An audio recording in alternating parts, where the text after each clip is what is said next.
उपमुख्यमंत्री अजित पवार बोलतायत तिथे मीडियाला माहिती नाही, दुर्दैवाने वेगवेगळ्या चॅनलचे काही अँकर कारण नसताना माझ्या नावाची बदनामी करून मला त्याच्यात टार्गेट करतात. माझा दुरान्वय पण संबंध नाही आणि ह्यामध्ये मी काल पण जाहीरपणे बोललो. मी पहिल्या दिवसापासून आमचे चोबे म्हणून CP आहेत. मी पुण्याच्याही CPला सांगितलं आणि पिंपरी चिंचवडच्याही, पण पुण्याचे CP म्हणले की दादा टोटली केस ही चोबेंकडे. म्हणलं ह्याच्याकडे आणि त्याच्याकडे असं करू नका. जिथं कुणाची गरज लागेल त्यांनी ताबडतोब कसलाही विचार न करता ती सगळी मदत करा. त्याच्यातले बहुतेक सगळे अटक होते, परंतु दोघं अटक नव्हते. त्यांनी 3 टीम सोडलेल्या होत्या. काल पुन्हा मी सकाळी चोबेला सांगितलं की अजून टीम वाढवा, पण ह्यांना अजिबात सोडता कामा नये. ताबडतोब अटक करून यांना जे काही आता नवीन आपण काही कायदे केलेले आहेत, जुने कायदे आहेत, ह्या सगळी कलमं लावून ह्यांचे जे कोणी ह्याच्यात दोषी असतील त्यांच्यावर कारवाई झाली पाहिजे. मी काल ज्या मुलीच्या दुःखद घटना घडलेली आहे तिच्या वडिलांशी पण बोललो. आज मी माझे कोल्हापूरचे कार्यक्रम करून ज्यावेळेस पुण्याला जाईन त्यावेळेस मी संध्याकाळी त्यांचा घरी भेटायला पण जाणार आहे. माझे इतर पण सहकाऱ्यांना मी पाठवलेलं होतं आणि हे दोघांचं लव्ह मॅरेज झालेलं होतं, परंतु आता तो विषय काढून उपयोग नाही. त्यांनी जरा जरी त्या मुलीनं कधी मला सांगितलं असतं किंवा दादा इथं मला असा असा त्रास होतो, तर ताबडतोब आपण पुढच्या ज्या काही ॲक्शन घ्यायच्या त्या घेतल्या असत्या.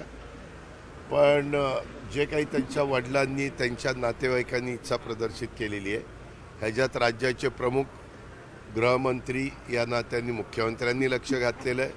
मी तिथला पालकमंत्री या नात्याने लक्ष घातलेलं आहे आणि ह्या संपूर्ण जे कोणी दोषी असतील हगवणे परिवारातले त्यांच्यावर अतिशय कडक कारवाई केली जाणार आहे. त्यांना कुठल्याही पद्धतीनं त्यामध्ये कुठली कमतरता ठेवली जाणार नाही अशा पद्धतीची काळजी पोलीस खातं घेतं आहे, आम्ही सगळेच घेतो आहे आणि मी पूर्णपणे कसपटे परिवाराच्या बरोबर त्याच्यामध्ये आहे.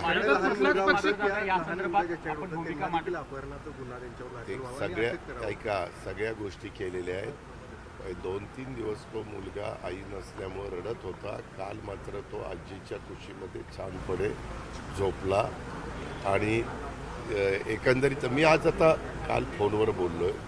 मी त्यांना सगळं काही सांगितलं. ते म्हणले दादा तुम्ही म्हणजे त्यांना लग्नातल्या सगळ्या गोष्टी आठवल्या.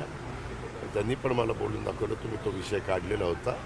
आणि आज रात्री गेल्यानंतर मी त्यांच्याशी पुन्हा बोलून त्यांना हे जे काही सापडत नव्हते, आपला पोलिस यंत्रणा एवढी सक्षम आहे, कुठल्याही पाताळात जरी लपला तरी आपण पकडून काढू शकतो, अशी म्हणण्यामागचा उद्देश आहे. कुठलाही पक्ष असेल, कुठलाही नेता असेल, अशा पद्धतीचे कृत्य करायला सांगत नाही किंवा कुठलाही म्हणत नाही, तरी देखील अशा कृत्यामुळे एक मनस्ताप होतो नेत्यांना.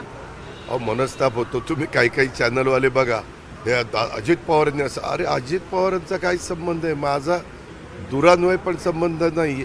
फक्त पक्षाचा तो कार्यकर्ता होता. मग आम्ही काही कार्यकर्ता, उलट तुम्ही पत्रकार मित्रांना सगळ्यांना माझ्या ह्याच्याबद्दलचे मतं किती स्पष्ट आहेत, माझे विचार किती स्पष्ट आहेत हे सगळ्यांना माहिती आहे. आणि मी जर कुणी जवळचा असो लांबचा असो त्याचा विचार आपण करत नाही. कायदा सर्वश्रेष्ठ आहे.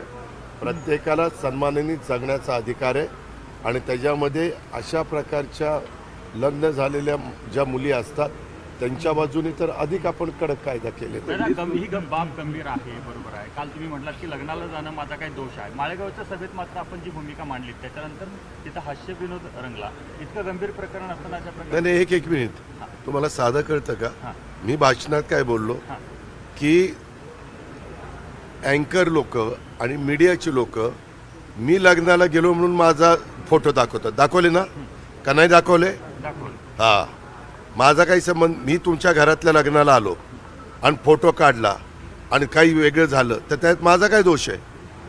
मी तिथं लोकांना असं म्हणलं की बा असं जर माझ्यावर ॲलिगेशन येत असतील तर मी कुणाच्या लग्नाला जायचा प्रश्नच येणार नाही. मी लग्नाला नाही जाणार. त्याच्यानंतर समोरची लोक असली त्याला माझा काय दोष आहे? नाही, त्यानंतर आपण पण हसलात. एक मिनिट व्हिडिओ त्याचा प्रकार असू द्या ना. पुढे आले. मग दोष माझा नसताना तुम्ही मला का दोषी धरताय?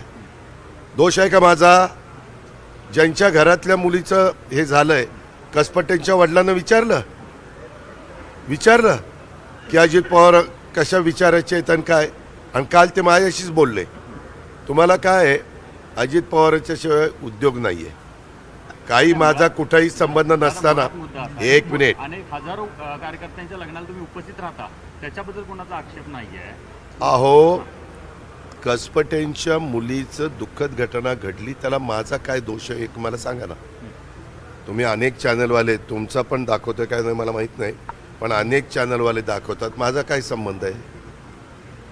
मी त्या तशा पद्धतीनं कृत्य करायला सांगितलं?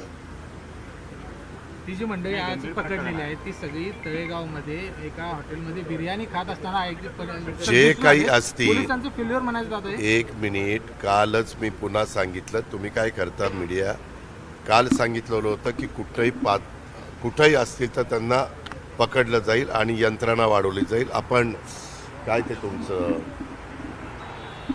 3 टीम होत्या, त्या टीम दुप्पट करण्याच्या देखील आपण सूचना दिलेल्या होत्या. आणि ह्या संदर्भामध्ये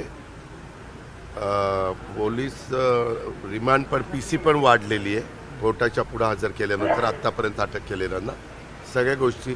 आणि अजून पण आहे त्यांच्या घरात अजून एक सून आहे, तिला पण आम्ही पोलिसांना सांगितलं की तिलाही विचारा की काय नक्की होतं काय नाही.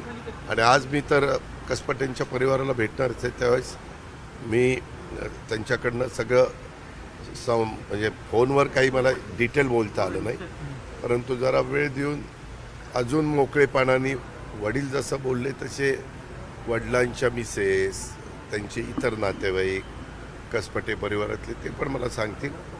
आणि तुम्हाला कालही माहिती आहे की CMच्या पण सक्त सूचना आहेत, माझ्याही सक्त सूचना आहेत. त्याच्यामध्ये कुठल्याही पद्धतीनं हे म्हणजे घटना घडताच कामा नये.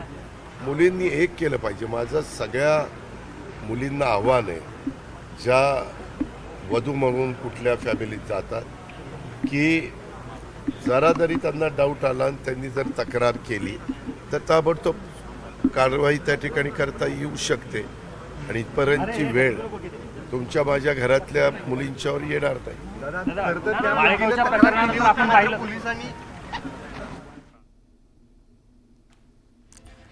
तर अजित पवार हे माध्यमांशी बोलत होते. काही लोक माझं नाव घेत आहेत, मात्र माझा दुरान्वयही या प्रकरणाशी काहीही संबंध नाही असं अजित पवार यांनी सांगितलंय.